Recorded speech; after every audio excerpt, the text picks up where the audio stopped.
ಕಂದ ಮಿತ್ರ, ಇವಾಗ ಹೇಗಿದ್ಯೋ? ಹುಷಾರು ಅದ್ಗೆ. ಅಣ್ಣ ಹುಷಾರು. ಭಾಗ್ಯ ಭಾಗ್ಯ, ಏನು ಆಗಲ್ಲ ಭಾಗ್ಯ. ಅದ್ಗೆ ನಿಮ್ಗೇನು ಆಗೋದಿಲ್ಲ ಅದ್ಗೆ. ಡಾಕ್ಟರ್ ಡಾಕ್ಟರ್ ಅದ್ಗೆ ಭಾಗ್ಯ ಡಾಕ್ಟರ್ ಅದ್ಗೆ ಕಣ್ಬಿಡಿ ಅದ್ಗೆ. ಅದ್ಗೆ ಮಿತ್ರ, ನೀನೇನ್ ಹುಷಾರಾಗ್ಬಿಟ್ಟಿದ್ಯಲ್ಲ, ಭಾಗ್ಯನ ಯಾಕೆ ಹೀಗ್ ಕರ್ಕೊಂಡ್ ಬಂದಿದ್ಯಾ? ಹಾವು ಕಚ್ಚಿದ್ ನಿನಗಲ್ವಾ? ನನ್ನ ಕಾಪಾಡ್ಬೇಕು ಅಂತ ನನ್ನ ಹೆಂಡತಿ ನನ್ನ ಬಾಡಿಲಿ ಇದ್ದಿದ್ ವಿಷಯನೆಲ್ಲ ಬಾಯಿಂದ ತೆಗ್ದಿದ್ದಾಳೆ ಡಾಕ್ಟರ್. ಈಗ ಇವಳು ಪ್ರಾಣಕ್ಕೇನೆ ಅಪಾಯ ಇದೆ.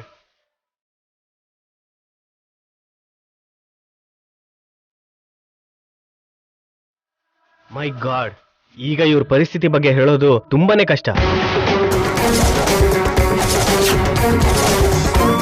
ಡಾಕ್ಟರ್, ಹಾಗೆ ಹೇಳ್ಬೇಡಿ. ಹೇಗಾದ್ರೂ ಮಾಡಿ ಭಾಗ್ಯನ ಕಾಪಾಡ್ಬೋದಾ ಇಲ್ವಾ ಅಂತ ಈಗಲೇ ಹೇಳೋದಕ್ಕಾಗೋದಿಲ್ಲ. ಅವ್ರನ್ನ ಬೇಗ ಒಳಗಡೆ ಕರ್ಕೊಂಡ್ ಬನ್ನಿ.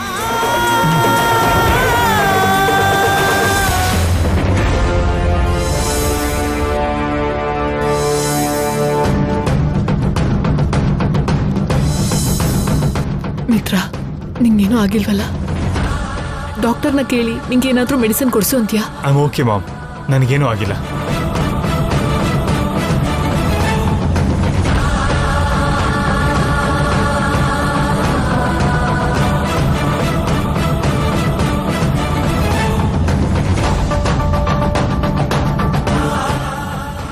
ಡಾಕ್ಟರ್, ನನ್ನ ಹೆಂಡತಿ ಹೇಗಿದ್ದಾಳೆ? ಈಗ ಓಕೆ ಅಲ್ವಾ? ಅವಳಿಗೆ ಯಾವುದೇ ರಿಸ್ಕ್ ಇಲ್ಲ ಅಲ್ವಾ?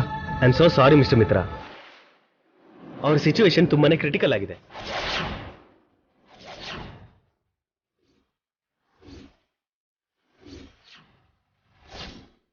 ಮೊದಲನೇ ಆಂಟಿವೆನಮ್ ಕೆಲಸ ಮಾಡಲಿಲ್ಲ.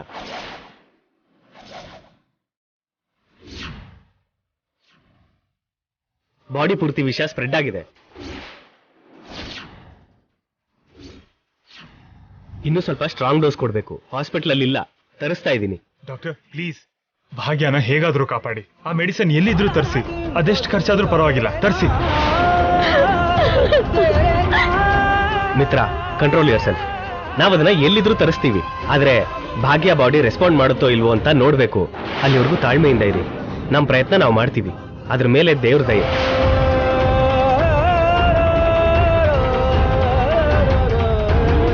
ಡಾಕ್ಟರ್, ನೀನ್ ಹೇಳಿದ ಡಬಲ್ ಡೋಸ್ ಇಂಜೆಕ್ಷನ್ ಸಿಕ್ಕಿದೆ.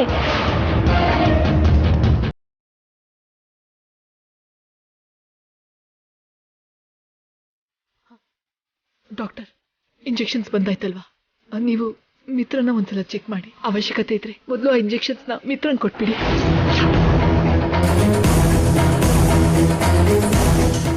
ಸದ್ಯಕ್ಕೆ ಮಿತ್ರಗೆ ಏನು ಪ್ರಾಬ್ಲಮ್ ಇಲ್ಲ ಅರವಿಂದ್ ಅವರೇ. He is out of danger. ನೀವು ಸ್ವಲ್ಪ ರಿಲ್ಯಾಕ್ಸ್ ಆಗಿರಿ. ಆದ್ರೆ ಒಳಗಡೆ ಭಾಗ್ಯ ಕಂಡೀಷನ್ ತುಂಬಾ ಕ್ರಿಟಿಕಲ್ ಆಗಿದೆ. We have to concentrate on ಭಾಗ್ಯ.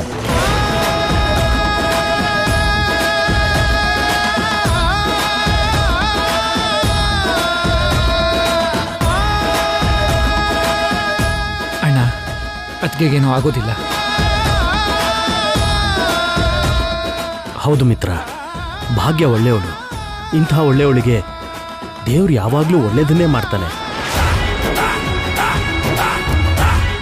ನಿನ್ ಜೀವ ಉಳಿಸಿರೋ ಭಾಗ್ಯನ್ಗೆ ದೇವ್ರು ಕೆಟ್ಟದ್ ಮಾಡ್ತಾನ ಹೇಳು? ಸಮಾಧಾನ ಮಾಡ್ಕೊ ಮಿತ್ರ.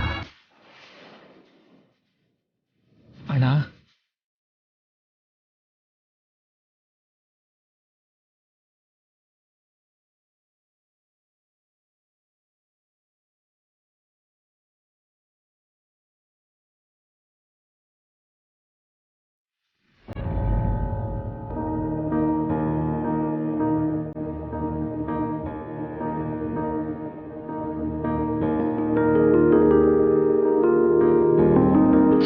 I am sorry mister Mitra, ಅವ್ರ ಸಿಚುವೇಶನ್ ತುಂಬಾನೇ ಕ್ರಿಟಿಕಲ್ ಆಗಿದೆ. ಬಾಡಿ ತುಂಬಾ ವಿಷ ಹರಡಿದೆ.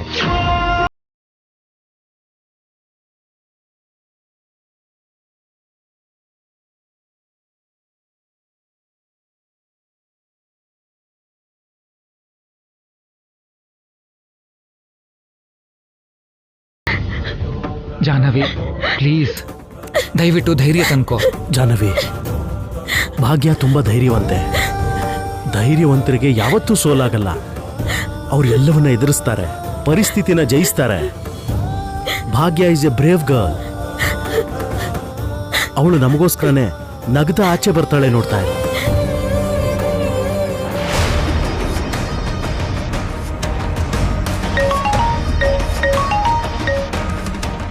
ಹಲೋ ಆಂಟಿ, ಎಲ್ಲಿದ್ದೀರಾ? ನಾವು ಹಾಸ್ಪಿಟಲ್ಗೆ ಬಂದ್ವಿ ಮನೀಷಾ. ಈಗ ಮಿತ್ರಾಗ್ ಹೇಗಿದೆ? ಅವನು ಓಕೆ ಅಲ್ವಾ? ಪ್ರಾಣಕ್ಕೇನು ಡೇಂಜರ್ ಇಲ್ಲ ತಾನೆ? ಮಿತ್ರ ಬಗ್ಗೆ ಏನು ಹೆದರ್ಬೇಡ, ಹೀಸ್ ಆಲ್ ರೈಟ್. ಆದ್ರೆ ಇಲ್ಲಿ ಭಾಗ್ಯನ್ ಪರಿಸ್ಥಿತಿ ಸ್ವಲ್ಪ ಕೆಟ್ಟಿದೆ. ಅವಳಿಗೇನಾಯ್ತು? ಆಂಬ್ಯುಲೆನ್ಸ್ ಅಲ್ಲಿ ಬರುವಾಗ ಮಿತ್ರ ಪರಿಸ್ಥಿತಿ ನೋಡಿ ಹೆದರ್ಕೊಂಡು ಭಾಗ್ಯನೇ ತನ್ನ ಬಾಯಿಯಿಂದ ವಿಷ ಪೂರ್ತಿ ತೆಗ್ದಿದ್ದಾಳೆ. ಅದಕ್ಕೆ ಈಗ ಭಾಗ್ಯನ್ ಪರಿಸ್ಥಿತಿ ಡೇಂಜರ್ ಅಲ್ಲಿದೆ. ಅವಳಿಗೇನಾದ್ರೂ ಆಗ್ಲಿ ಬಿಡಿ, ಮಿತ್ರಾಗ್ ಮಾತ್ರ ಏನೂ ಆಗಿಲ್ಲ ಅಲ್ವಾ? Thank you so much for the good news aunty. ನಾನು ಹಾಸ್ಪಿಟಲ್ಗೆ ಹೊರಟಿದ್ದೀನಿ. ಓಕೆ.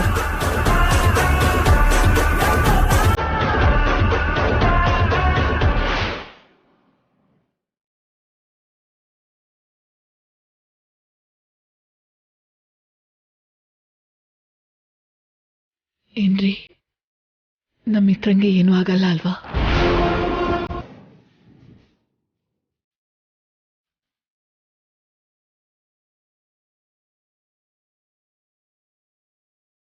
ನಮ್ಮ ಮಿತ್ರ ಅಲ್ವಾ? ನಾವು ನಾವು ನಾವು ಯಾವಾಗ ನೋಡು ನಾವೇ ಅನ್ನೋದ್ರ ಬಗ್ಗೆ ಬಿಟ್ರೆ ನಮ್ ಲೈಫಲ್ಲಿ ಬೇರೆ ಏನೂ ಇರಲ್ವಾ?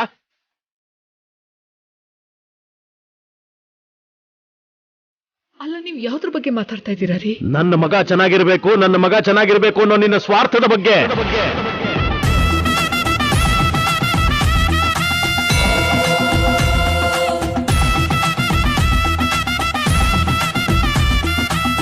ನನ್ ಮಗ ಚೆನ್ನಾಗಿರ್ಬೇಕು, ಹುಷಾರಾಗಿ ಬದುಕ್ ಬರ್ಬೇಕು ಅಂತ ಅನ್ಕೊಳ್ಳೋದು ಸ್ವಾರ್ಥನಾ? ನಿನ್ನ ಮಗ ಬದುಕಿ ಹುಷಾರಾಗಿ ಬರ್ಬೇಕು ಅನ್ನೋದು ನಿನ್ನ ಸ್ವಾರ್ಥ ಅಲ್ಲ. ಆದ್ರೆ ನಿನ್ನ ಮಗ ಬದುಕ್ಬೇಕು ಅಂತ ನಿನ್ನ ಸೊಸೆನ ಬಲಿ ಕೊಡ್ತಿದ್ಯಲ್ಲ, ಅದು ನಿನ್ನ ಸ್ವಾರ್ಥ.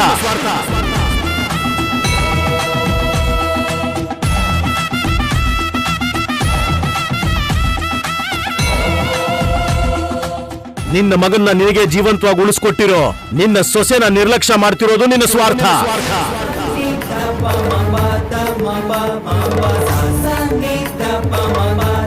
ನಿನ್ನ ಮಗ ಬದುಕಬೇಕು ಅಂತ ತನ್ನ ಪ್ರಾಣನೇ ಪಣಕ್ಕಿಟ್ಟಿರೋ ನಿನ್ನ ಸೊಸೆನ ಲೆಕ್ಕಕ್ಕಿಟ್ಕೊಳ್ದೇ ಇರೋದು ನಿನ್ನ ಸ್ವಾರ್ಥ. ಇದ್ರಲ್ಲಿ ಲೆಕ್ಕಕ್ಕಿಟ್ಕೊಳ್ಳೋದಕ್ಕೆ ಏನಿದೆ ರೀ? ಡಾಕ್ಟರ್ ಭಾಗ್ಯಂಗೆ ಟ್ರೀಟ್ಮೆಂಟ್ ಕೊಡ್ತಾ ಇದಾರಲ್ವಾ? ಓಹೋ, ಭಾಗ್ಯಂಗೆ ಡಾಕ್ಟರ್ ಟ್ರೀಟ್ಮೆಂಟ್ ಮಾಡ್ತಿದ್ದಾರೆ ಅನ್ನೋ ಧೈರ್ಯ ಇದೆಯಾ ಹೊರತು ಅವಳಿಗೆ ಏನಾಗೋಗುತ್ತೋ ಅನ್ನೋ ಭಯ ಮಾತ್ರ ಇಲ್ಲ ಅಲ್ವಾ ನಿನಗೆ?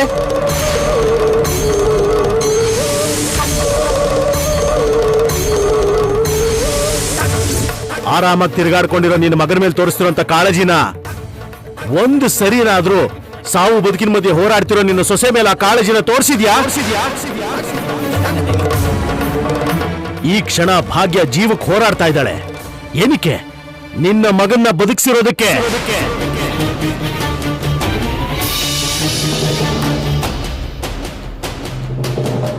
ನಮ್ಮ ಮನೆ ದೀಪ ಆರದೇ ಇರೋ ತರ ತಡೆಯೋದಕ್ಕೆ. ನಮ್ಮ ಎದೆ ಬಡಿತ ನಿಲ್ಲದೆ ಇರೋದಕ್ಕೆ. ನಿನ್ನ ಮಗನ ಮೇಲೆ ನಿನಗೆ ಪ್ರೀತಿ ಇರೋದ್ರಲ್ಲಿ ತಪ್ಪಿಲ್ಲ ಅರವಿಂದ. ಆದ್ರೆ ನಿನ್ನ ಮಗನ ಜೀವಕ್ಕೋಸ್ಕರ ಸಾವಿನವರೆಗೂ ಹೋಗಿರೋ ನಿನ್ನ ಸೊಸೆಯ ತ್ಯಾಗನ ಗುರುತಿಸು. ಭಾಗ್ಯ ಮಿತ್ರನ್ಗೋಸ್ಕರ ಸಾಹಸ ಮಾಡಿದ್ಲು, ತ್ಯಾಗ ಮಾಡಿದ್ಲು. ನಾನಿಲ್ಲ ಅಂತ ಹೇಳ್ತಾ ಇಲ್ವಲ್ಲ. ಇವಾಗ ಅವಳ ಸಾಹಸನ ತ್ಯಾಗನ ನಾನ್ ಗುರ್ತಿಸೋದಕ್ಕೆ, ನಾನ್ ಗೌರವಿಸೋದಕ್ಕೆ ಏನ್ ಮಾಡ್ಬೇಕು? ಎದ್ನೋ ಬೆದ್ನೋ ಅಂತ ಅಳು ಅಂತೀರಾ?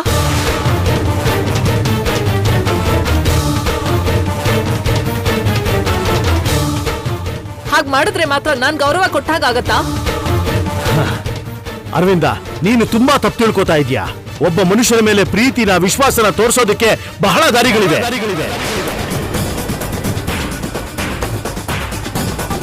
ಇವತ್ತು ನಿನ್ನ ಮಗನಿಗೆ ಏನಾಗೋಗುತ್ತೋ ಅಂತ ವಿಲವಿಲ ಒದ್ದಾಡ್ತಾ ಗಾಬರಿ ಆಗಿದ್ಯಲ್ಲ, ಅದು ನಿಜವಾದ ಪ್ರೀತಿ, ಅದೇ ನಿಜವಾದ ಅಭಿಮಾನ. ಆ ಆತಂಕ, ಆ ಚಡಪಡಿಕೆ ಭಾಗ್ಯಾಳ ವಿಷಯದಲ್ಲಿ ಯಾಕೆ ಕಾಣಿಸ್ತಿಲ್ಲ ಅಂತ ಮಾತ್ರ ನಾನು ಕೇಳ್ತಾ ಇರೋದು.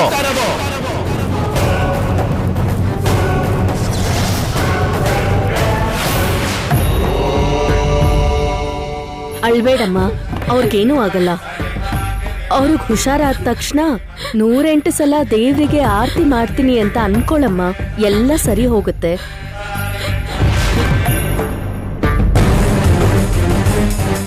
ನಮ್ಮ ಪ್ರಯತ್ನ ನಾವು ಮಾಡ್ತೀವಿ, ಅದ್ರ ಮೇಲೆ ದೇವ್ರ ದಯೆ.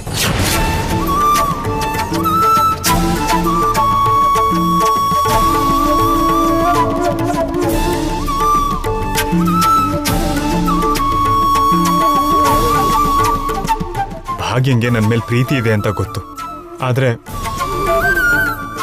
ಅವಳು ತನ್ನ ಪ್ರಾಣ ಕೂಡ ತ್ಯಾಗ ಮಾಡೋಷ್ಟು ಪ್ರೀತಿ ಇದೆ ಅಂತ ಗೊತ್ತಿರಲಿಲ್ಲ ದೇವ್ರೆ. ಅವಳು ನನ್ನ ಸ್ವಲ್ಪ ಪ್ರೀತಿಯಿಂದ ನೋಡಿದ್ರೇನೆ ಅವಳಿಗೆ ನಾನು ಮೋಸ ಮಾಡ್ತಿದ್ದೀನಿ ಅಂತ ಗಿಲ್ಟ್ ಆಗ್ತಿತ್ತು. ಆದ್ರೆ ಈಗ ಈ ಥರ ನನ್ನ ಪ್ರಾಣಕ್ಕೋಸ್ಕರ ತನ್ನ ಪ್ರಾಣನೇ ಒತ್ತೆ ಇಟ್ಟಿದ್ದಾಳೆ. ಇದನ್ನ ನನಗೆ ತಡ್ಕೊಳಕ್ಕಾಗ್ತಿಲ್ಲ. ಗಂಡ ಬಿಟ್ರೆ ಬೇರೆ ಲೋಕ ಇಲ್ಲ ಅಂದ್ಕೊಂಡು ನನ್ನನ್ನೇ ನಂಬ್ಕೊಂಡಿರೋ ಆ ಅಮಾಯಕಿನ ಕಾಪಾಡು ದೇವ್ರೆ. ಈಗ ಇದ್ರ ಬಗ್ಗೆ ಇಷ್ಟು ಡಿಸ್ಕಷನ್ ಯಾಕೆ ಬೇಕು ಬಾವಾ? ಈಗ ಏನಾಯ್ತು ಅಂತ ಭಾಗ್ಯನ್ಗೆ ಟ್ರೀಟ್ಮೆಂಟ್ ನಡೀತಾ ಇದೆಯಲ್ಲ, ಸ್ವಲ್ಪ ಹೊತ್ತಲ್ಲಿ ನಾರ್ಮಲ್ ಆಗ್ತಾಳೆ. ಇಷ್ಟಕ್ಕೆ ಇಷ್ಟು ಗಲಾಟೆ ಯಾಕೆ ಬಾವಾ? ನಾರ್ಮಲ್ ಆಗೋಗ್ತಾಳ, ಆದ್ರೆ ಡಾಕ್ಟರ್ ಏನಂದ್ರು ಅಂತ ನೀವು ಕೇಳಿಸ್ಕೊಳ್ಳಿಲ್ವಾ? ಥಟ್ ಅಂತ ನಾರ್ಮಲ್ ಆಗೋದಕ್ಕೆ ಭಾಗ್ಯ ಏನಾದ್ರೂ ದೇವತೆನಾ? ಅಲ್ಲ ತಾನೇ. ಒಬ್ಳು ಸಾಧಾರಣವಾದ ವ್ಯಕ್ತಿ, ನಿಮ್ ಹಾಗೆ ನನ್ನ ಹಾಗೆ ಅವಳು ಸಹ ಒಬ್ಳು ಸಾಧಾರಣವಾದ ವ್ಯಕ್ತಿ.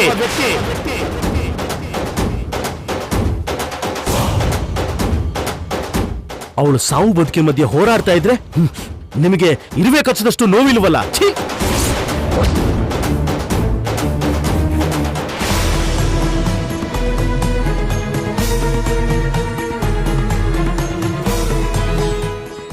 ಏನ್ ಮಾಡ್ತಿದ್ಯಪ್ಪ? ನನ್ನ ಹೆಂಡತಿ ಸಾವು ಬದುಕಿನ ಮಧ್ಯೆ ಇದ್ದಾಳೆ. ಗಣೇಶನ್ಗೆ 108 ಸಲ ಆರತಿ ಮಾಡಿ. 1 ನಿಮಿಷ ತಡಿಯಪ್ಪ. ತಡಿಯಕ್ಕಾಗದೇ ಇರೋ ಅಷ್ಟು ನೋವಾಗ್ತಿದೆ ನಿಂಗೆ. ಇಂಥದ್ ಮಾಡಕ್ ಮುಂಚೆ ಸ್ವಲ್ಪ ಯೋಚನೆ ಮಾಡ್ಬೇಕಪ್ಪ. ನನ್ನ ಹೆಂಡತಿ ಸಾವು ಬದುಕಿನ ಮಧ್ಯೆ ಒದ್ದಾಡ್ತಿದ್ದಾಳೆ ಅರ್ಚಕ್ರೆ. ಅವಳು ಬದುಕ್ತಾಳೆ ಅಂದ್ರೆ ನಾನು ಎಷ್ಟು ನೋವು ಬೇಕಾದ್ರೂ ಸಹಿಸ್ಕೊಳ್ಳೋಕೆ ಸಿದ್ಧವಾಗಿದ್ದೀನಿ. ನೋಡಿ, ಭಾಗ್ಯ ಎಷ್ಟೇ ಆದ್ರೂ ಬೇರೆ ಕುಟುಂಬದಿಂದ ಬಂದಿರೋ ಹುಡುಗಿ. ಮಿತ್ರ ನಾನ್ ಹೆತ್ತಿರೋ ಮಗ. ಆಬ್ವಿಯಸ್ಲಿ ಭಾಗ್ಯನ್ಕಿಂತ ಮಿತ್ರನ್ ಮೇಲೆ ನನಗ್ ಜಾಸ್ತಿ ಪ್ರೀತಿ ಇರತ್ತೆ. ಅದ್ ನಿಮಗ್ ಕಾಣಿಸ್ತಿರ್ಬೋದು. ಅದಕ್ಕೆ ಈ ತರ ರಾಧ ಅಂತ ಮಾಡ್ಬೇಕಾ? ಮಿತ್ರ ನಮ್ಮಿಬ್ಬರು ರಕ್ತ ಹಂಚ್ಕೊಂಡು ಹುಟ್ಟಿರೋದಕ್ಕೇನೆ ನಿನ್ನ ತಾಯಿ ಕರುಳು ಒದ್ದಾಡ್ತಾ ಇದೆ, ನನಗೆ ಅರ್ಥ ಆಗುತ್ತೆ. ಆದ್ರೆ ನಮಗೀಗ ಮಿತ್ರ ಬೇರೆ ಭಾಗ್ಯ ಬೇರೆ ಅಲ್ಲ ಅರವಿಂದ.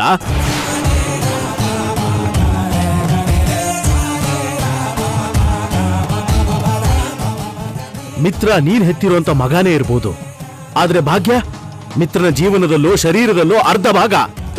ಆ ವಿಷಯ ನೀನ್ ಹೇಗ್ ಮರ್ತೋಗ್ತಾ ಇದ್ಯಾ? ಏನ್ರಿ, ದಯವಿಟ್ಟು ಭಾಗ್ಯ ಮಿತ್ರನ್ ಜೀವನದಲ್ಲೂ ಶರೀರದಲ್ಲೂ ಸಮಭಾಗ ಹೊಂದಿದಾಳೆ ಅಂತ ದೊಡ್ಡ ದೊಡ್ಡ ಸ್ಟೇಟ್ಮೆಂಟ್ ಎಲ್ಲ ಕೊಡ್ಬೇಡಿ.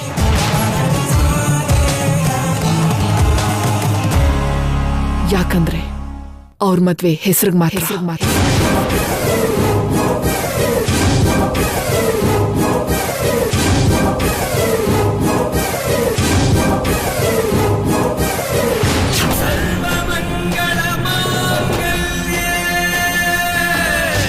ಅವ್ರದ್ದು ಕೆಲವು ತಿಂಗಳುಗಳ ನಂತರ ಮುರಿದು ಹೋಗೋ ಬಂದ.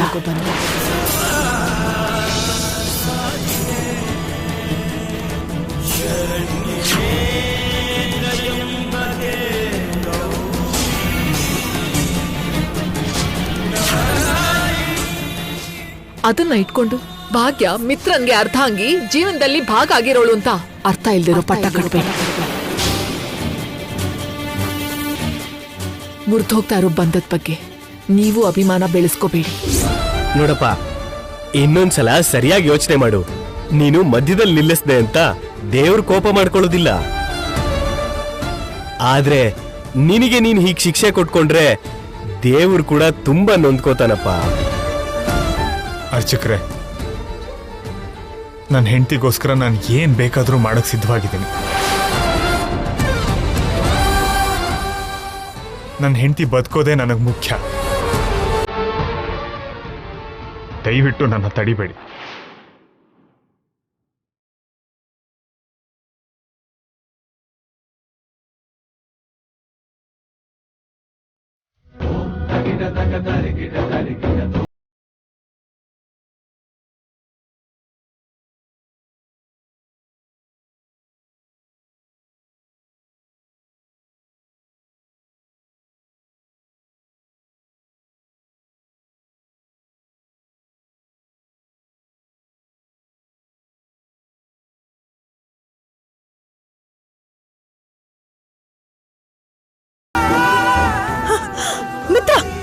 What is this? What are you doing?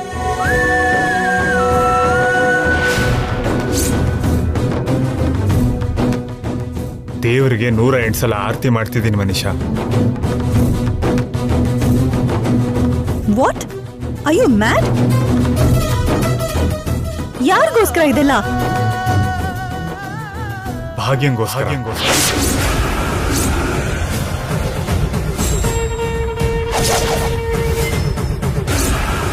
ಸರಿ ಅರವಿಂದ, ಭಾಗ್ಯ ನಮ್ಮ ಸೊಸೆ ಅನ್ನೋ ಕನ್ಸನ್ ನಿನಗ್ ಬೇಡ, ನಮ್ಮ ಮಗನ ಹೆಂಡತಿ ಅನ್ನೋ ಫೀಲಿಂಗ್ ಕೂಡ ನಿನಗ್ ಬೇಡ.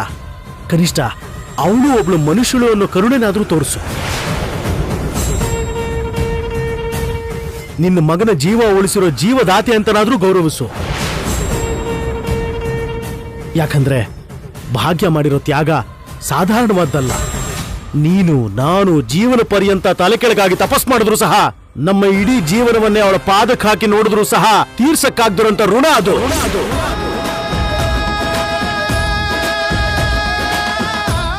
ಅಟ್ಲೀಸ್ಟ್ ಇದನ್ನಾದ್ರೂ ನೆನಪಲ್ಲಿಟ್ಕೋ, ಸಂತೋಷ ಆಗುತ್ತೆ.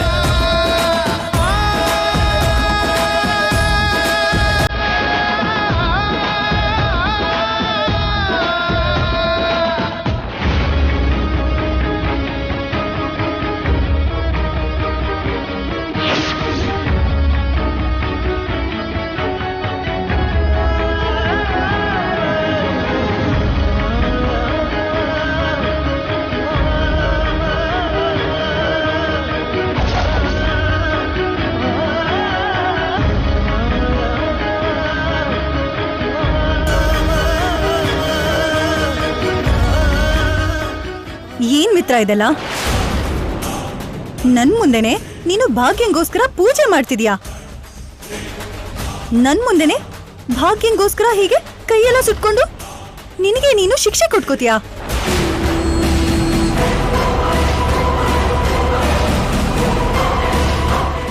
ಈ ಅದ್ಭುತ ನೋಡೋದಕ್ಕೆ ನನ್ನ 2 ಕಣ್ಣು ಸಾಕಾಗ್ತಿಲ್ಲ ಮಿತ್ರ. ನಿಂಗದ್ ಏನಾಗೋಯ್ತು ಅಂತ ಪ್ರಾಣನೇ ಕೈಲಿಟ್ಕೊಂಡು ಇಲ್ಲಿಗೆ ಓಡೋಡ್ ಬಂದ್ರೆ, ನಿನ್ ಪ್ರಾಣ ಮಾತ್ರ ಆ ಭಾಗ್ಯಗೋಸ್ಕರ ಒದ್ದಾಡ್ತಿದೆ. ಇಲ್ಲಿ ತುಂಬಾ ದೊಡ್ಡ ಸೀನ್ ತೋರಿಸ್ದೆ ಮಿತ್ರ ನೀನು.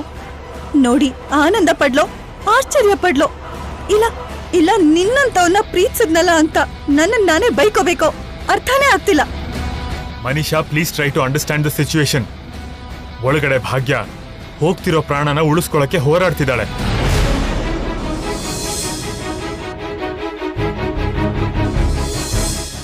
ಇನ್ನೇ ನಿಂತು ಹೋಗ್ತಿರೋ ಉಸಿರನ್ನ ಮತ್ತೆ ಪಡ್ಕೊಳ್ಳೋದಕ್ಕೆ ಕಷ್ಟಪಡ್ತಿದ್ದಾಳೆ.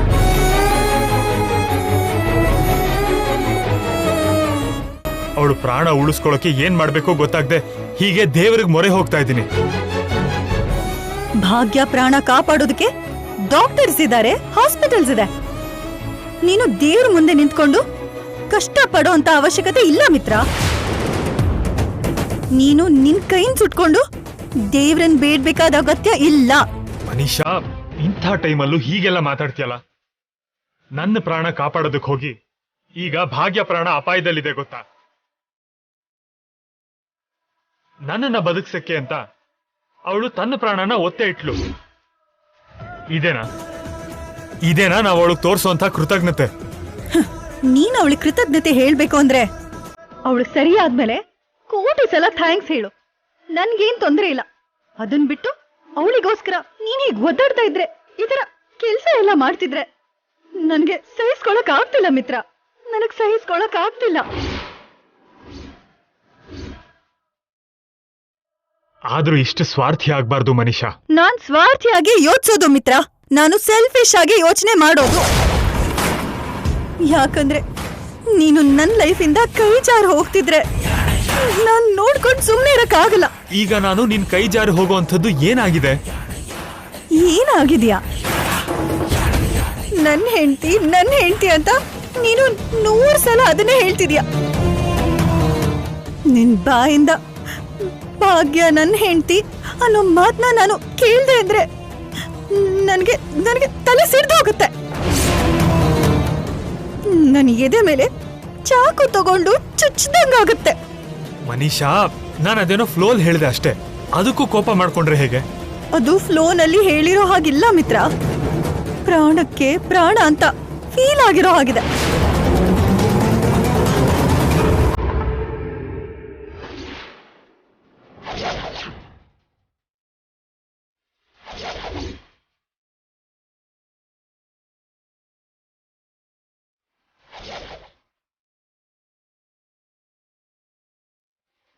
ಈ ರಿಂಗ್ ಇನ್ನು ನಿನ್ ಬೆರಳಲ್ಲಿ ಯಾಕಿದೆ?